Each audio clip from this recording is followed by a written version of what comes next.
রোজ রোজ একই রকম ব্রেকফাস্ট না খেয়ে যদি একটু বদলানো যেতে পারে তাহলে বেশ ভালো হয়, তাই না? আচ্ছা, আজকে আমি অন্যরকম একটু ব্রেকফাস্ট করে নিয়ে এসেছি। দেখো, পেঁয়াজ কেটে নিচ্ছি, আরও কিছু সবজি এখানে আমি অ্যাড করব, তবে তোমাদের যেরকম সবজি পছন্দ সেরকম তুমি দিতে পারো। আমি এখানে পেঁয়াজ কুচি করে নিয়েছি আর ক্যাপসিকাম কুচি কুচি করে নিচ্ছি।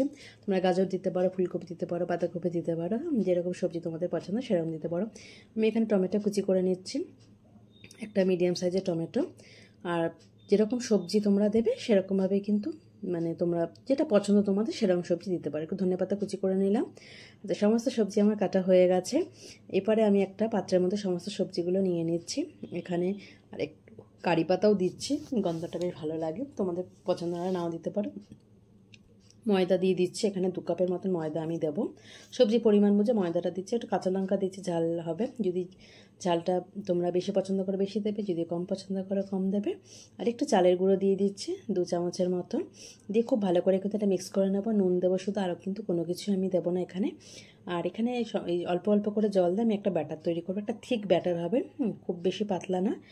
আর এরকম একটা থিক ব্যাটার তৈরি করে নেবো। ব্যাটারটা ঠিক এরকম হবে, দেখো এই যে ঘন একটা ব্যাটার এরকম, যেহেতু সবজি দিয়েছি।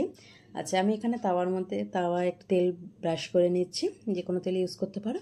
আর এখানে দিয়ে এরকমভাবে আমি ভেজে নেবো। আর এটা ভাজতে খুব বেশি সময় লাগবে না, 2-3 মিনিট একটু ঢাকা দিয়ে রাখলে কিন্তু মিডিয়াম ফ্লেমে খুব সুন্দরভাবে ভাজা হয়ে যাবে। দেখো ঠিক এরকম। তো একঘেয়েমি ব্রেকফাস্টটা থেকে মাঝে মাঝে এরকম মানে যদি চেঞ্জ করা যায় তাহলে কিন্তু বেশ ভালো হয়। তো এইভাবে করে একবার দেখতে পারো, আমার ভালো লেগেছে। একঘেয়েমি রুটি, পরোটা, লুচি এরকমভাবে কিন্তু করা যেতে পারে। সবজিটা তোমাদের যেরকম পছন্দ সেরকম দেবো। আজকে আমার ব্রেকফাস্টটা রেডি। আর এর সাথে আমি সাম্বার সার্ভ করেছি। আর তোমরা যেরকম তোমাদের পছন্দ তোমরা কোনো ডিপ দিয়েও কিন্তু খেতে পারো, এটা বেশ ভালো লাগবে। তো আশা করি আজকে ব্রেকফাস্টটা তোমাদের ভালো লাগে। যদি ভালো লাগে লাইক কমেন্ট শেয়ার করে, আবার দেখা হবে নতুন কোনো রেসিপির সাথে। সবাই ভালো।